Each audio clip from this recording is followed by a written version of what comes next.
antony ampiasana herinaratra dia ny jiro ao an-trano hamanana finday hamanana ny radio ahafahana mihaino vaovao sy ny toetrandro. Tombotsoaka ao fampiasana ny kit orange izay mijiro sady tsy mandava fotoana, tsy mila mandeha lavitra, takatra ho fahefa-vidiko ary mampivoatra ny fiainako andavanandro. Tsotra be mampiasa azy, apetaka fotsiny izy dia fahanana amin'ny Orange Money dia efa mandeha.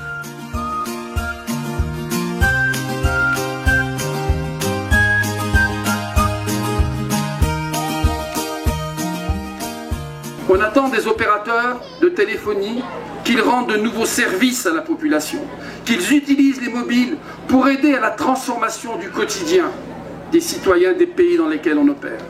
Et c'est pour ça que lorsque les technologies, notamment les technologies solaires, permettent d'apporter l'énergie à des populations qui n'avaient aucune chance de voir arriver des réseaux de distribution, Orange et les opérateurs de téléphonie, mais Orange se doit de répondre présent. Et c'est pourquoi cette opération est importante.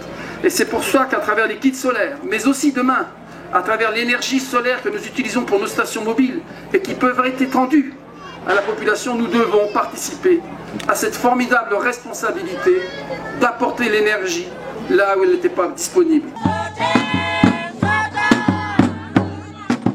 Fanomboana ny androany ary misaoran'Andriamanitra isika fa eto aminareo eto andrano feno no nofidiny ny orinasa Orange mba ametrahana izany fotodrafitrasa voalohany izany.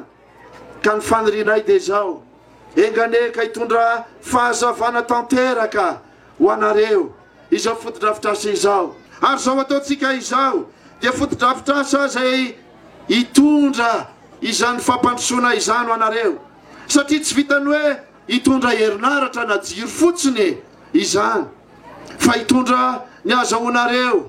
Nareo ankizy zao afaka mianatra alinalina kokoa, afaka mahita télévision, mety afaka mampiasa téléphone ianareo. Ary araka ny voalaza n'Andriamatoa président directeur général ny Orange teo, amin'ny alalan'izany téléphone izany no azahoantsika mitondra fampandrosoana samy hafa eo amin'ny fambolena, eo amin'ny fiompiana, eo amin'ny ara-tsosialy sy ny sisa sy ny sisa.